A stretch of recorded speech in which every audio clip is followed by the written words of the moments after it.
the workshop.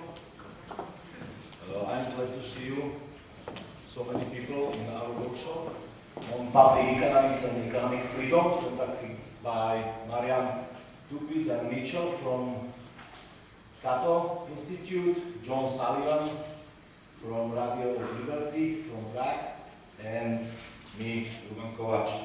And I would like to welcome you in the name of Economics University and also in the name of Tatra Banka Foundation, which is the great supporter of this workshop. Well, thank you very much. It seems like we lost part of the room, but Marian tends to have that effect. When he speaks, people then begin to leave. But hopefully we can recover with a more exciting presentation this time. I'm going to talk about tax policy. Yesterday I talked about spending. And let's just briefly review what we learned. We learned that fiscal policy is one of many variables that affect the economy. And we learned that some government spending can be good for the economy, the spending on public goods like the rule of law, property rights, a court system. But in most countries around the world, government has become too big. And on that graph that we showed of the round curve, once government spending gets above a certain level, and it's above that level in my country, your country, in all countries of the world, then government spending is associated with lower economic performance. Madam Chairman, ladies and gentlemen, I think if you don't mind, I'll speak from the seated position here, because if I speak from the left, a lot of numbers of you can't see me. More important, I can't see you. First of all, let me say I'm delighted to be back in Bratislava. My first visit here was not long, almost just after the end of communism. Things then looked and were very grim, but I've returned 5 times since then. The last time to the Bratislava Book Fair, and each time has revealed more of the city's attractions as it's recovered its prosperity. Prosperity that, alas, is now threatened by the financial crisis that threatens us all. On that topic, the financial crisis, I might as well confess at once what will soon become clear. I am not an economist. My trade is that of journalist. That makes me one of what Friedrich Hayek once called second-hand dealers in ideas. Before you leave in disgust, however, let me point out that some people make perfectly successful careers in business, politics, and even academic life without dealing in ideas at all. We at least deal with them second-hand. And that gives us a slight advantage. We examine them after they've been used for some time. We see how they performed outside the lecture theatre in the real world, and we see if their performance in practice bears much relationship to their performance in prospect. Now, thank you very much, and thank you all for coming thank you very much for coming today. I have bad news and good news. The bad news is that my lecture today is slightly longer than the one yesterday. The good news is that I'm followed by Dan Mitchell, who promises to give a very exciting presentation this morning. So what I want to talk about today is economic transformation in Central Europe, accomplishment and future challenges. When the Berlin Wall came down and communism ended, debate started over what to do with communist economies.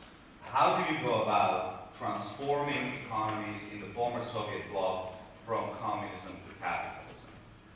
Well, the Washington Consensus was not some sort of conspiracy. It was a general agreement amongst economists, many in the West, but some of them in former Eastern Europe, about what to do with regard to Central European economies, how to transform them into capitalism. Ladies and gentlemen, dear students, dear guests, it's my great honor and pleasure to address you on behalf of the Rector of the University of Ekonomickej, Bratislava, Professor Sullivan. On the occasion of this closing session of this workshop on public economics and economic freedom, I would like to thank very cordially the institutions and the persons that have cooperated in order to prepare, to organize and to deliver this valuable educational activity. Let's start with institutions. I would like to thank and express ourselves to 3 institutions that have organized this enriching activity, namely to CATO Institute, Virtual Scientific Laboratories, and Faculty of National Economy of the University of Economics in Bratislava.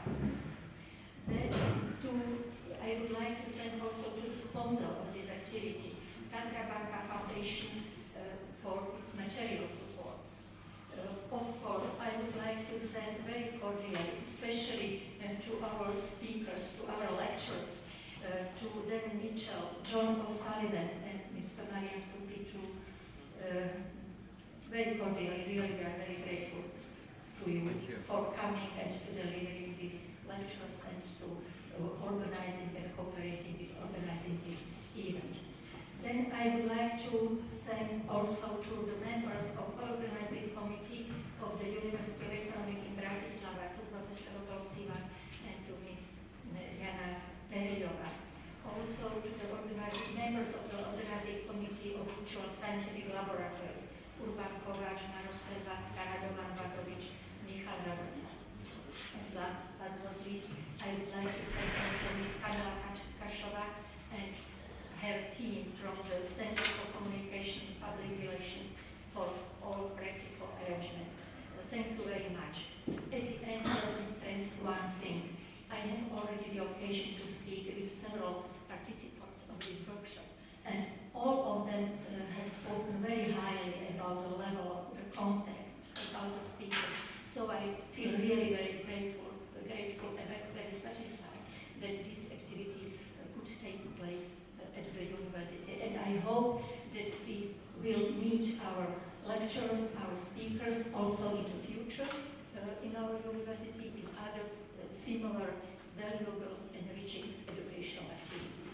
Thank you very much. Thank you.